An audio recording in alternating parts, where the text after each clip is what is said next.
Mga kapaglaom, maayong buntag kaninyong tanan og happy midweek. Ang atong hilisgutan karong Nobyembre 6 giuluhan og ang salukot sa kaluwasan. Ang atong teksto makita sa Isaiah 59:17 ug ang iya mga gisulob ang pagkamatarong ingon sa usa ka kotamaya ug usa ka salukot sa kaluwasan sa ibabaw sa iyang ulo ug iya nga gisulob ang mga biste sa panimalos ingon nga sapot ug ginatabunan sa pangabugho ingon sa usa ka kupo.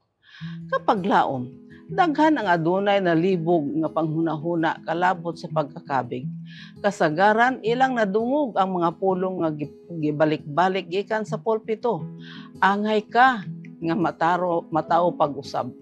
Angay ka makabaton og usa ka bag-o nga kasing-kasing. Kini nga mga pulong nakapalibog kanila. Dili masabtan ang plano sa kaluwasan. Daghan ang nasugamak ngadto sa kalaglagan tungod sa sayop nga mga doktrina nga gitudlo sa pipila ka mga ministro kalabot sa kausaban nga may tabo panahon sa pagkakabig. Daghan ang nagkinabuhi diha sa kasubo sulod sa daghang mga katuigan. Nagapaabot og dako nga ebidensya nga sila gidawat sa Dios. Ilang gipalayo ang ilang mga kaugalingon gikan sa kalibutan ug nakakaplag og kalipay diha sa pagpakig-uban sa mga katawhan sa Dios. Apan wala sila nangahas sa pagpailan ni Kristo. Tungod kay sila nahadlok nga sila nagpaka aron ingnon diha sa pagsulti nga sila mga anak sa Dios. Nagpaabot sila ni anang pinasahi nga kausaban nga ilang gituohan nga adunay kalabutan sa pagkakabig. Paglabay sa panahon, ang pipila niini nakadawat og ebidensya sa ilang pagkadawat uban sa Dios. Ug dayon nagiyahan sa pag-ila sa ilang mga kaugalingon uban sa mga katawhan sa Dios. Ug ila gitiman-an ang ilang pagkagabig gikan nianing panahona. Apan sila gisagop ngadto sa pamilya sa Dios kaniadto pa. Ang Dios midawat kanila sa dihang gikapuyan na sila sa sala. Ug sa dihang nawagtang na ang ilang mga gana alang sa kalibutanong mga kalipay, kinasing-kasing nga naningkamot sa pagpangita sa Dios, apan napakya sa pagsabot sa yano nga plano sa kaluwasan.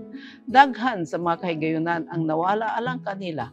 Mga panalangin nga unta ilang naangkon kung unta sila mituo sa dihang sila una nga miduol ngadto sa Dios nga siya mudawat kanila.